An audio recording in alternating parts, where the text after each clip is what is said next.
तो hey guys, welcome back और YouTube channel. आज मॉलिक्यूलर बेसिस ऑफ इनहेरिटेंस, जो कि एक हॉट स्पॉट टॉपिक है आपका क्लास 12th का। इसके लास्ट 10 ईयर के जितने भी इंपॉर्टेंट पीवाईक्यू हैं, इंपॉर्टेंट मतलब कि जो 2 से ज़्यादा बार पूछे गए हैं वह इंपॉर्टेंट है, तो उनको आज हम डिस्कस करेंगे। 20 पीवाईक्यूज हैं और मैं दावा करता हूँ, गारंटी देता हूँ कि आपके एग्जाम में इन्हीं में से देखने को मिल जाएंगे। 20 में से कुछ ऐसे भी हैं ना जो कि रिपीट हुए क्वेश्चंस, मतलब रिपीट वाले तो मैंने लिया ही है, लेकिन एक बार पूछा है, दूसरे पास कुछ घुमा के पूछा है। तो इतना कर लो, आप समझ लो कि क्वेश्चन आपको इसी में से मिल जाएगा। और जैसे मैंने यहाँ पे पीडीएफ बना के लाया है, सेम वैसे ही आपको एग्जाम में लिखना है, तो आपको पूरा नंबर मिलेगा। ठीक ना भाई? तो चलिए हम स्टार्ट करते हैं। और मैं आशा करूँगा कि आप अगर पहली पहली बार चैनल को देख रहे हो तो जुड़ जाओगे, मतलब सब्सक्राइब शेयर लाइक कर लोगे, या तो थोड़ा सा वेट कर लेना, अगर कंटेंट पसंद आए तब कर लेना। ठीक है, चलिए स्टार्ट करते हैं। तो देखो, सबसे पहले इसमें हमको क्या देखना है ना कि पहला क्वेश्चन जो हमारा है, हमको डिस्क्राइब करना है स्ट्रक्चर ऑफ डीएनए मॉलिक्यूल। अब देख लो भैया, 3 मार्क में और 5 मार्क में कब कब पूछा है? 12, 16, 19, 18। इन तीनों साल में तो यह 3 मार्क में आया था, लेकिन 18 में कितने मार्क का आया था? 5 मार्क में। तो अच्छा, आप सोचो कि भैया 5 मार्क में हम क्या ऐड कर देंगे। देखो, 3 मार्क में आएगा तो सिंपल आप लिख दोगे चीज़ों के बारे में, लेकिन अगर ये 5 मार्क में आएगा ना, तो आपको डीएनए का स्ट्रक्चर बनाना चाहिए, तो आपको बेटर रहेगा। तो देखो यहाँ पे, आई होप, मैं मानता हूँ कि भाई तुम्हें स्ट्रक्चर के बारे में नॉलेज होगा। जैसे ऐसे डबल हेलिक्स स्ट्रक्चर होता है, ठीक है ना। एंटी पैरेलल दोनों एक दूसरे को होते हैं। एक 3 प्राइम से 5 प्राइम तक खत्म होता है, दूसरा 5 से 3 प्राइम तक। उसके बीच में 10 बेस पेयर होते हैं, उनके बीच की डिस्टेंस 20 एंगस्ट्रॉम होती है। तो इतना मैं मानता हूँ कि पता होगी, लेकिन सारी चीज़ें यहाँ पे लिखी हुई हैं। अब मैं पढ़ता हूँ, अब ध्यान से सुनो। देखो यहाँ पे लिखा है कि डीएनए का फुल नेम पहले देखो, deoxy ribo nucleic acid is a hereditary material in all living organism. Hereditary material मतलब समझ रहे हो, मतलब कि जो पेरेंट से प्रोजनी के अंदर ट्रांसफर होते हैं। ठीक है ना, कहाँ से? पेरेंट से प्रोजनी के अंदर क्या होते हैं? ट्रांसफर। उसी को हम बोलते हैं हेरिडिटी मटेरियल। उसके आगे देखो क्या लिखा है कि it has double helix structure. Double helix, यह जो दिख रहा है ना आपको, डबल हेलिक्स स्ट्रक्चर इसको बोलते हैं। विच वाज प्रपोज, किसने किया था इस स्ट्रक्चर को? वाटसन एंड क्रीक ने 1953 में किया था। तो इतना आपको लिखना है। अब देखो इसके आगे, it to the two strands of DNA कैसे होते हैं? Anti parallel. एंटी पैरेलल मतलब क्या होता है?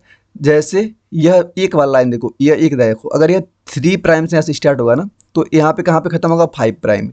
तो जो यह वाला है ना, यह 5 प्राइम से स्टार्ट होगा, खत्म होगा 3 प्राइम पे। दोनों कैसे एक दूसरे के एंटी पैरेलल हो गए। ठीक, इसका मीनिंग क्या हुआ? वन स्टैंड रन करेगा 5 to 3 एंड अदर जो होगा वह रन करेगा 3 to 5। तो भैया ये वाला क्लियर। चलो आगे देखो।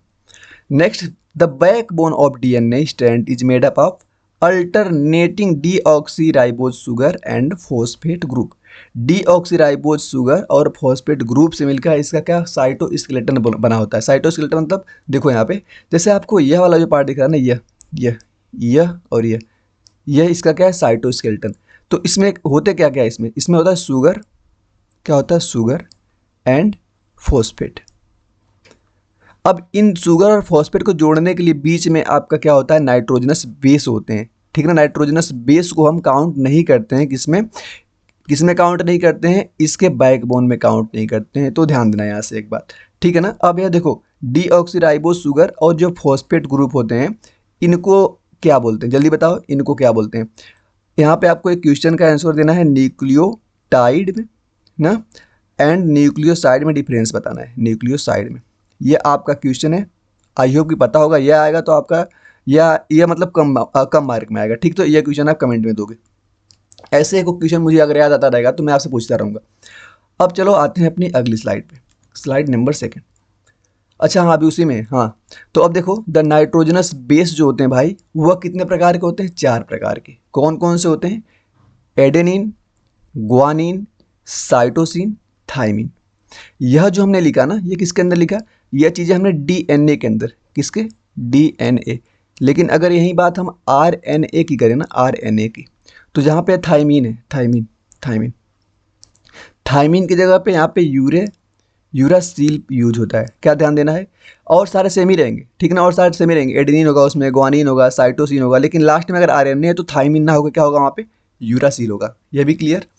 आगे देखो, दोनों जो आपके नाइट्रोजनस बेस होते हैं, sugar molecule and project toward the centre forming hydrogen bonding. ये क्या करते हैं ना, हाइड्रोजन बॉन्डिंग से एक दूसरे से जुड़े होते हैं। जैसे एडेनिन और थाइमिन एक दूसरे से 2 हाइड्रोजन बॉन्ड से जुड़े होते हैं, ठीक।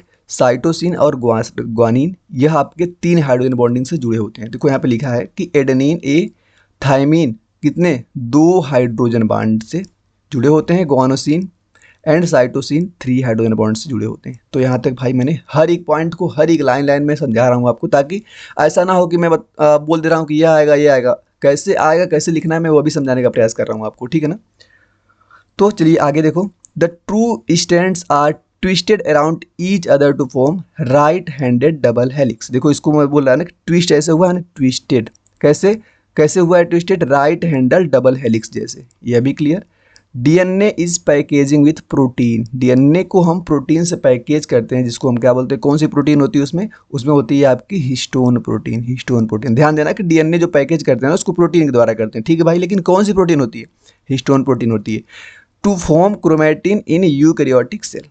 तो अब इतना लिख दोगे ना तुमको तो 3 मार्क तो पूरा मिलेगा। अब यही डीएनए का स्ट्रक्चर बना के थोड़ा सा बढ़ा दोगे पेज को तो पूरा का पूरा 5 मार्क मिलेगा।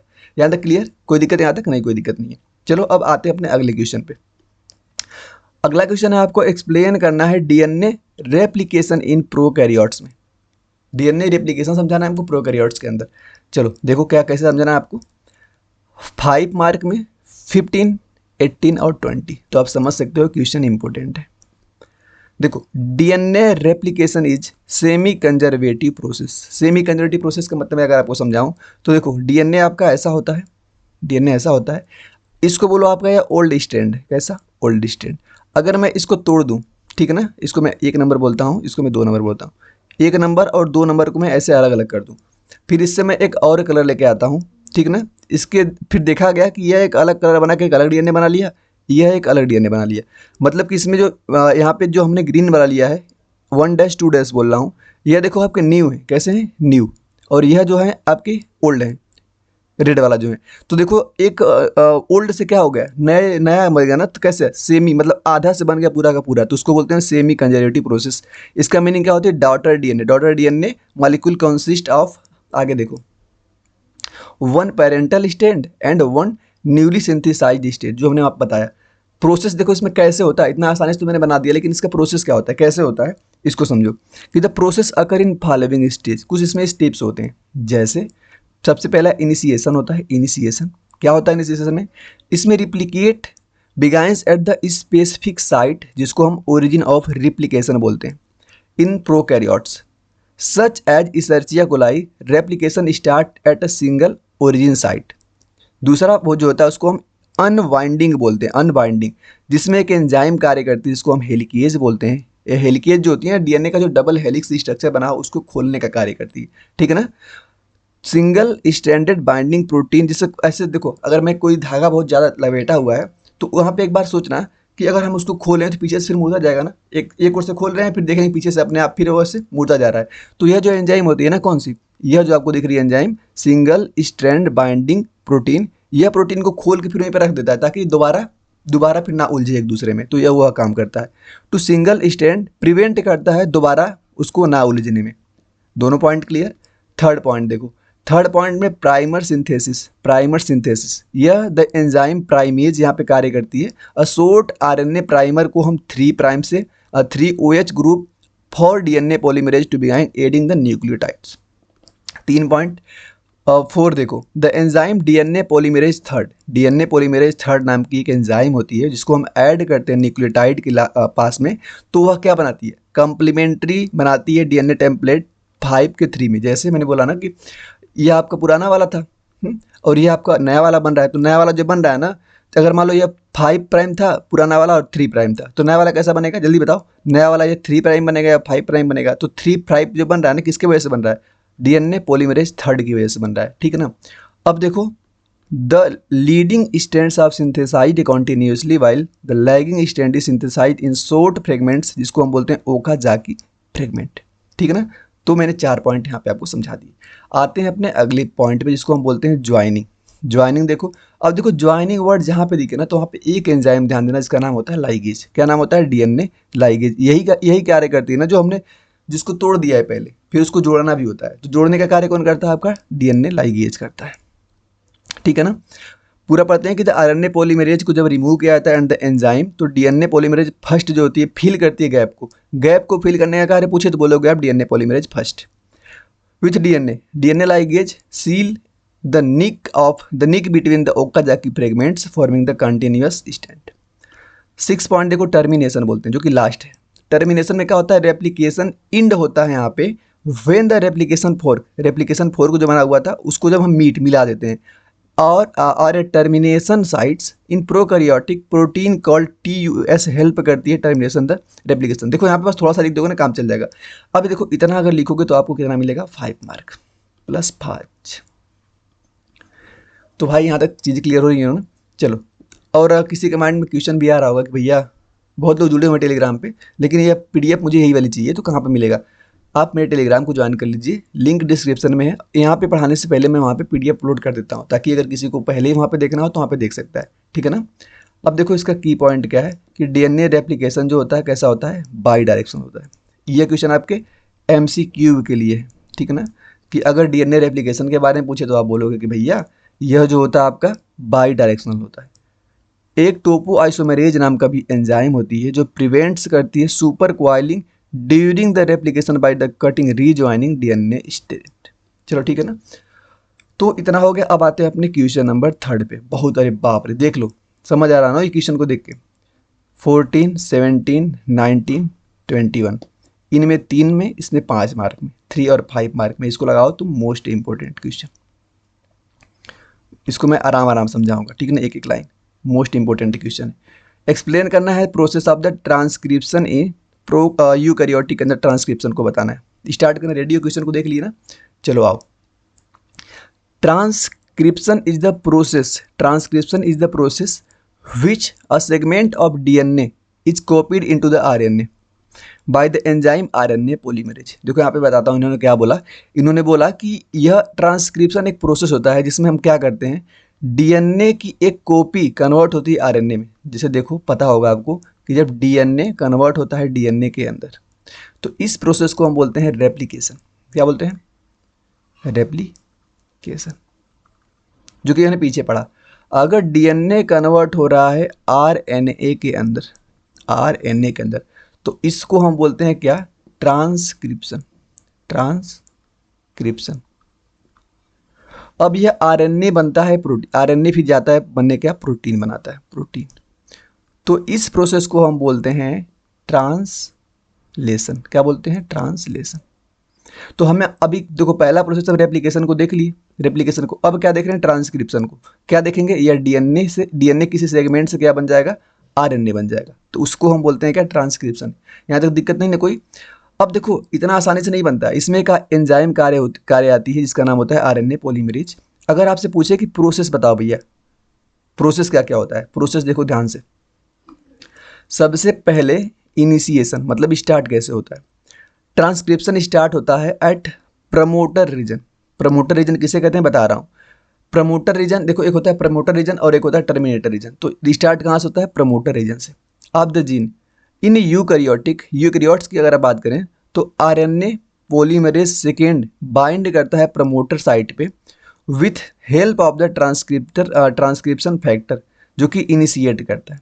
देखना कैसे क्या क्या हो रहा है। जैसे मान लो कि हमको क्या करना है, ट्रांसक्रिप्शन करवाना है, तो उसकी एक साइट होती है, इसको हम प्रमोटर साइट बोलते हैं। उस प्रमोटर साइट के पास, ठीक है ना, उस प्रमोटर साइट के पास DNA पॉलीमरेज सेकेंड होता है, बाइंड करता है, पॉलीमरेज सेकेंड बाइंड करता है। उसके बाद वहाँ से क्या होता है, ट्रांसक्रिप्शन स्टार्ट, मतलब इनिशिएट होता है। फिर दूसरा प्रोसेस देखोगे आप, इलोंगेशन। इलोंगेशन में क्या होता है भैया, इलोंगेशन में RNA पॉलीमरेज मूव करती है along the DNA template stand के पास। फिर वहाँ पे सिंथेसाइजिंग होती है कंप्लीमेंट्री स्टैंड का। कंप्लीमेंट्री स्टैंड मतलब कि प्री mRNA बोलते हैं, मतलब ऑफ प्री mRNA का क्या होता है, 5 to 3। ध्यान देना, ये चेंज नहीं हो सकता। अगर आपसे कोई पूछे कि भैया आप बताओ मुझे कंप्लीमेंट्री स्टैंड्स ऑफ mRNA कहाँ पे जाके जुड़ता है, तो 5 प्राइम से 3 प्राइम डायरेक्शन के पास हमेशा जाके जुड़ेगा। फिर वहाँ पे क्या होता है, टर्मिनेशन।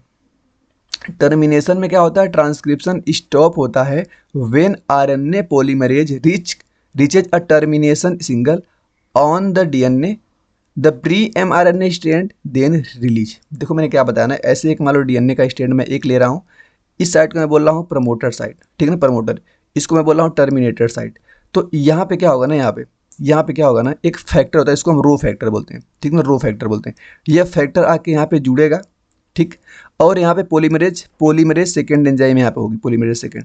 तो यहाँ से बनना, मान लो अब यहाँ पे एक प्रमोटर में लगा दिया, तो अब यहाँ से जुड़ना बनना स्टार्ट हो जाएगा, ऐसे ऐसे यहाँ से क्या हो जाएगा, यहाँ से आरएनए बनना स्टार्ट हो जाएगा। जैसे टर्मिनेटर साइट के पास पहुँचेंगे ना, छोड़ देगा, यहाँ से आरएनए बन के यहाँ से अलग हो जाएगा, फिर आगे यहाँ पे प्रमोटर साइट होगा, फिर वहाँ से आरएनए बनना स्टार्ट होगा, मतलब कि ऐसा कुछ प्रोसेस होता है।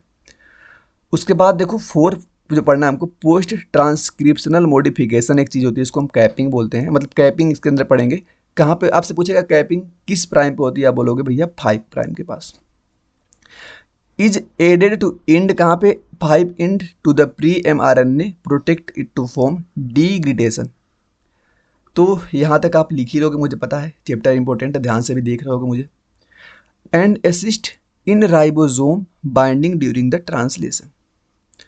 एक और प्रोसेस होता है, इसको हम स्प्लाइसिंग बोलते हैं, इंपॉर्टेंट है। स्प्लाइसिंग क्या होता है, देखो एनसीईआरटी में, देखो मेरे पास एनसीईआरटी, अपनी एनसीईआरटी में आपको दिखाता हूँ, एक फिगर में दिखाता हूँ ना, इस फिगर को तुम क्या करना, घर जाके खुद देखना।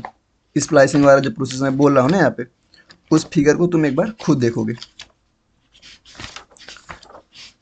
हाँ देखो, आई होप कि कैमरे में दिख जाएगा, दिख रहा है कि नहीं। देखो यहाँ पे एक फिगर बना हुआ, पुरानी एनसीईआरटी पेज नंबर 110 पे एक फिगर यहाँ पे बना हुआ है, ठीक है ना। मेरे पास पुरानी एनसीईआरटी और देखो नई एनसीईआरटी दोनों है, पुरानी नई दोनों है, लेकिन मैं भी इसी को पढ़ता हूँ, पुरानी वाली को। तो इस फिगर को आप देख लेना, ठीक है ना, आई होप कि दिख रहा होगा।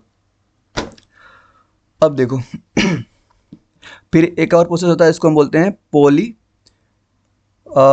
पॉलीलाइजेशन, जिसमें पॉली ए टेल होती है जो ऐड करते हैं इसको 3 प्राइम पे। बस इतना देख लेना, हो जाएगा चीज़ें। नेक्स्ट क्वेश्चन पे आया क्या, इतना तुम लिख लोगे ना भाई, कमेंट करके बताना हाँ भैया अगर ए क्वेश्चन आएगा तो हम लिख लेंगे, सेम ऐसे लिखना है आपको जैसे यहाँ पे लिखा हुआ है। 4 क्वेश्चन पे आया क्या, 4 क्वेश्चन आपका है differentiation between the exon and intron. बढ़िया क्वेश्चन है, एक्सोन और इंट्रॉन में 2 ही नंबर का आता है क्वेश्चन, 3 बार पूछा गया आपसे। आंसर देखो, एक्सोन जो होता है ना, एक्सोन, इसको हम कोडिंग रीजन बोलते हैं, coding region of gene that's are express करता है प्रोटीन को, ठीक। इंट्रॉन जो होता है इसको हम नॉन कोडिंग रीजन बोलते हैं। A gene that's are remove during the RNA splicing, RNA splicing के दौरान इसको हम रिमूव कर देते हैं। In eukaryotes organism gene contain both exon and intron. Eukaryotes में एक्सोन और इंट्रॉन दोनों पाया जाता है, बट आफ्टर ट्रांसक्रिप्शन के बाद इंट्रॉन्स आर, ध्यान देना, इंट्रॉन्स आर स्प्लाइस्ड आउट, मतलब इंट्रॉन क्या होते हैं, बाहर हट जाते हैं, from the continuous coding sequence from the exons, ठीक ना। 2 नंबर में लिख लोगे। अब देखो एक और इंपॉर्टेंट क्वेश्चन आपके सामने चल गया है, what is the role of RNA in protein synthesis.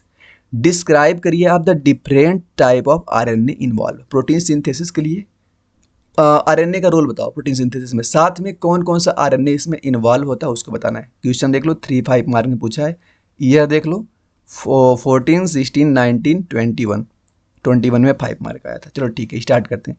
RNA play करता है crucial role in the synthesis of the protein by the translation, वही बताया मैंने, ट्रांसलेशन, आरएनए से प्रोटीन बनना।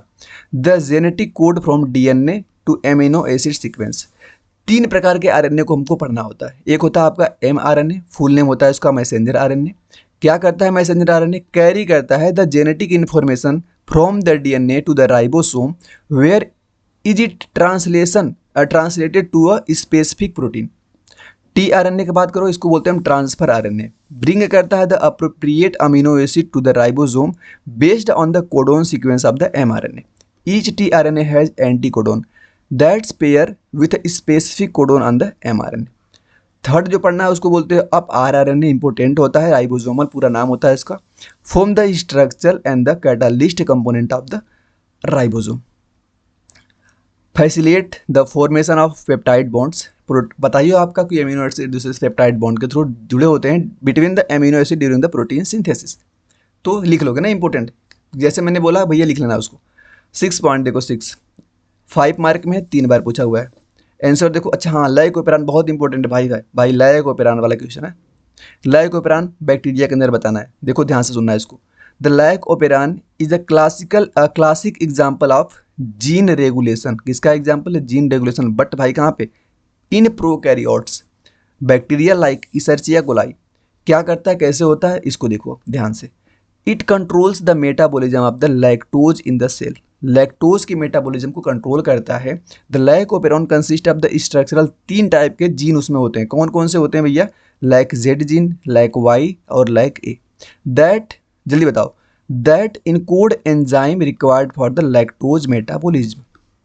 The operon is regulated by the repressor protein, जो कि bind करती है to operator the absence of lactose, prevent होता है ट्रांसक्रिप्शन। क्लियर है यहाँ तक ना? अब देखो आगे, व्हेन लैक्टोज इज प्रेजेंट, जब लैक्टोज प्रेजेंट होगा उस टाइम वह इंड्यूसर जैसे क्या करेगा, inducer by binding to the repressor changing its shape and causing its release from the operator, allow करेगा RNA polymerase to the transcribe the gene. The lac operon is example किसका है? Inducible gene regulation and the demonstrated how prokaryotes conserve energy by only producing enzyme when their substrates are available. Clear है यहाँ तक? अब देखो next question जो आपको ध्यान देना है, 2 और 3 मार्क में इंपॉर्टेंट है, लेकिन ठीक है 2 कम ही नंबर में आए, लेकिन आया तो है भाई। क्या बताना है आपको? चारगॉफ रूल को समझाना है। How did they help in discovery of the double helix?